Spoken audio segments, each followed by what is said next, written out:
Hi, my name is Alex, and this is my IBM Advanced Data Science Capstone project presentation.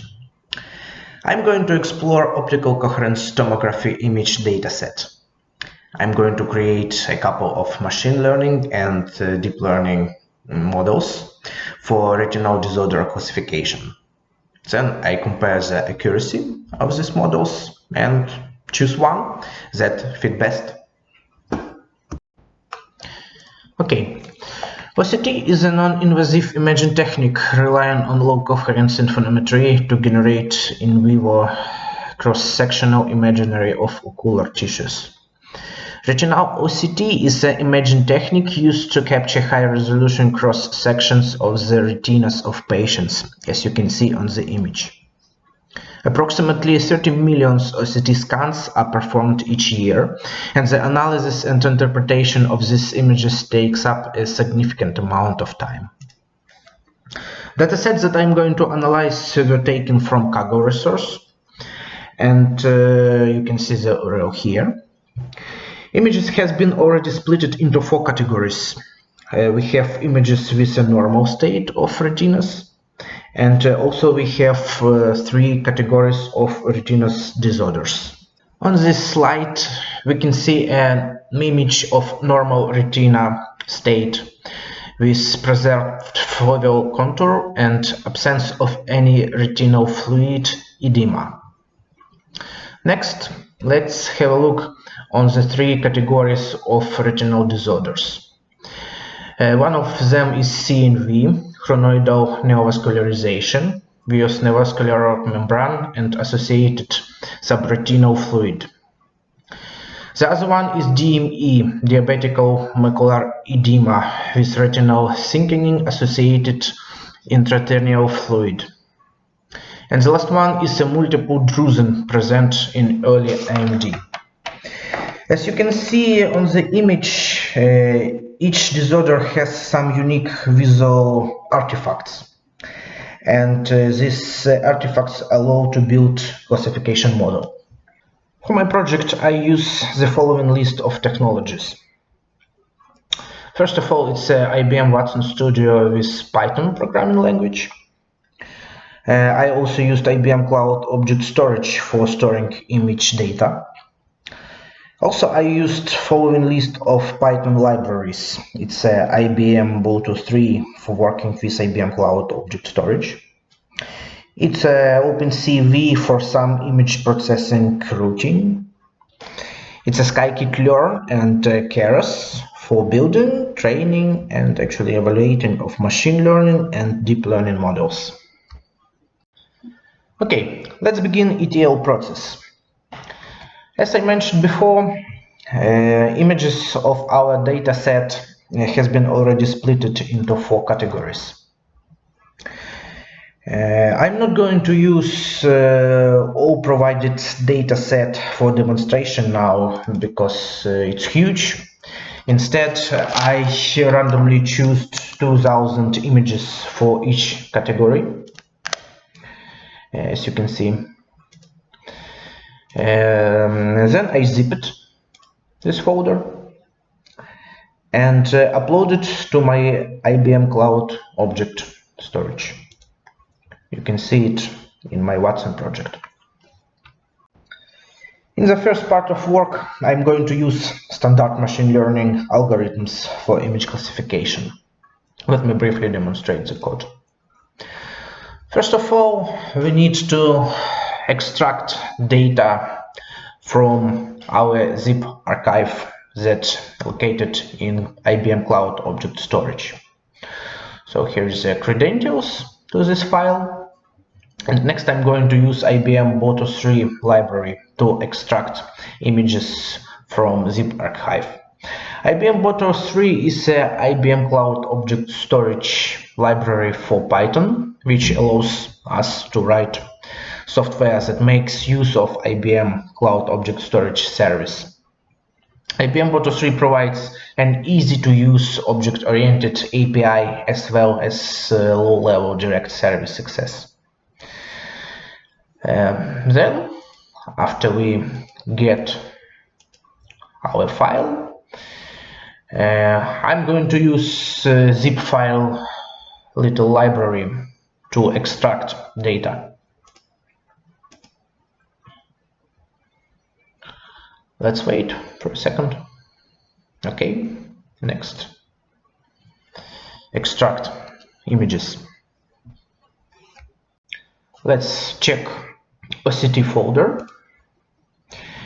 As you can see, we have 4 folders, subfolders in OCT folders. It's actually our 4 image categories.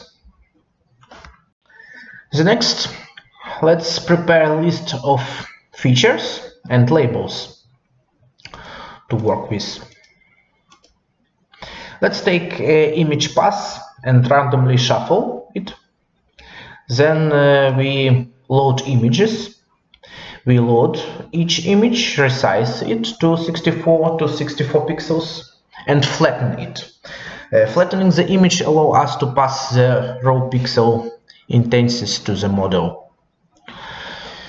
Also, we need to get the class label of the image for the pass and add from the pass and add it to the labels list.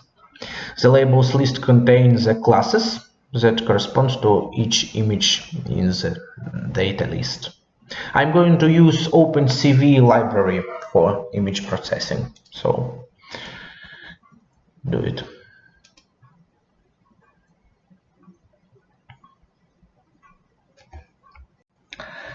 I'm going to use scikit-learn library. So let's use label encoder to transform textual label representation into integers.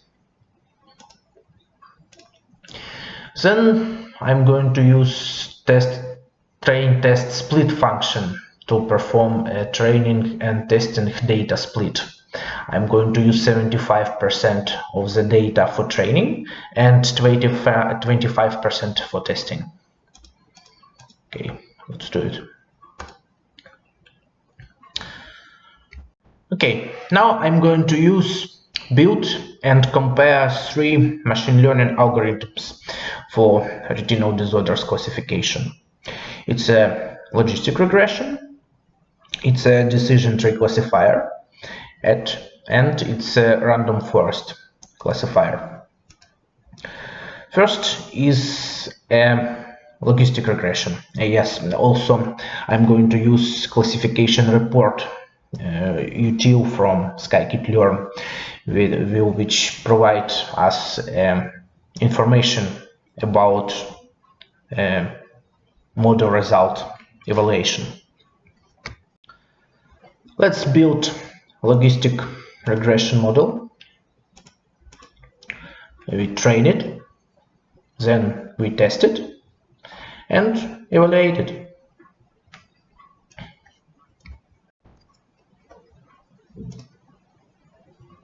As you can see, the accuracy of our logistic regression model is actually quite low. It's very low.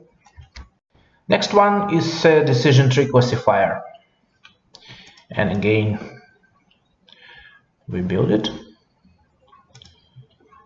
we train it, then we test it and evaluate it.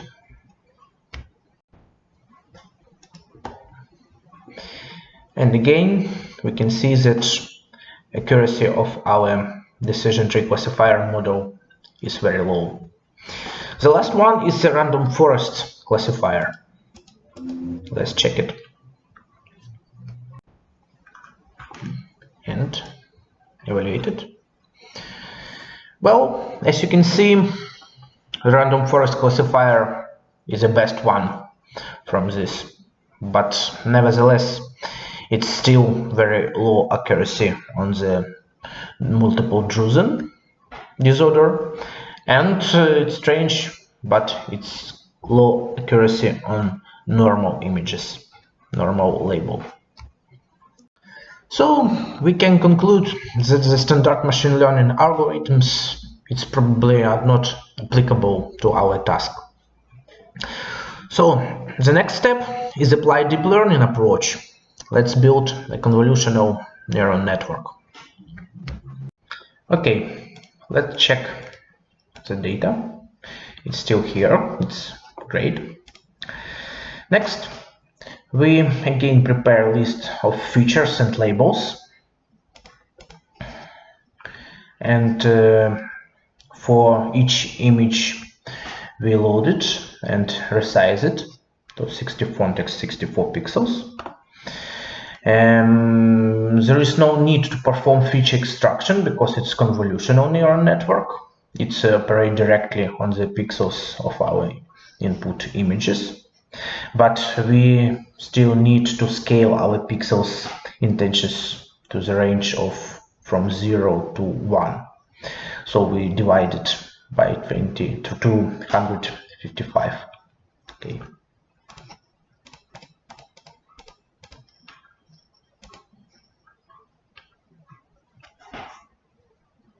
I'm going to use Keras for building my convolutional neural network.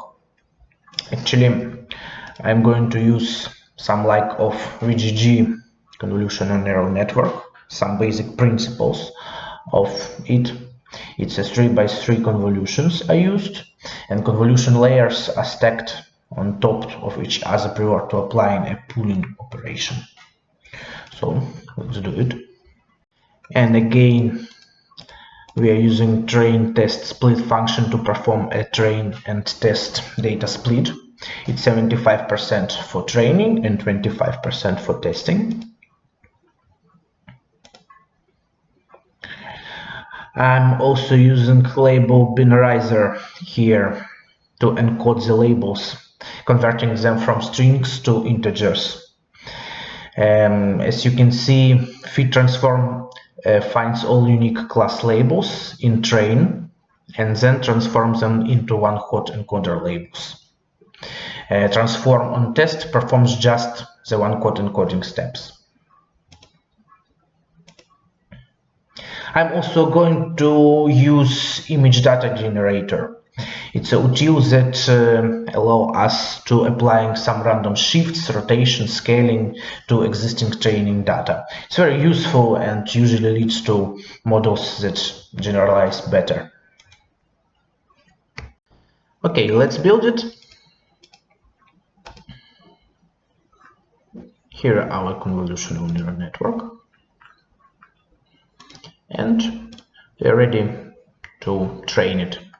But before, we need to initialize some constants.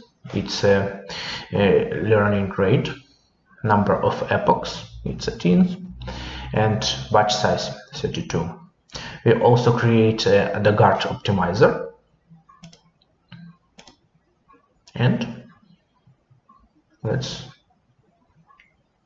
train it.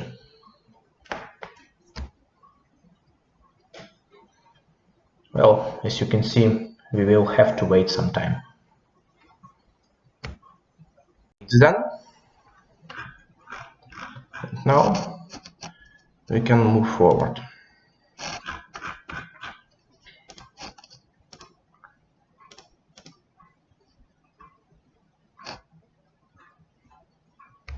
So the result is we have 85% for CNV accuracy. We have great 97% for DME. We have just 70% for multiple Drusen disorder, and we have 73% for normal images. Let's compare this result with the accuracy of machine learning models. Based on the accuracy obtained, we can conclude that in our case, the convolutional neural network showed the best result in the classification of OCT images. Well, you can find links to my Jupyter notebooks in the video description. Thank you for your attention.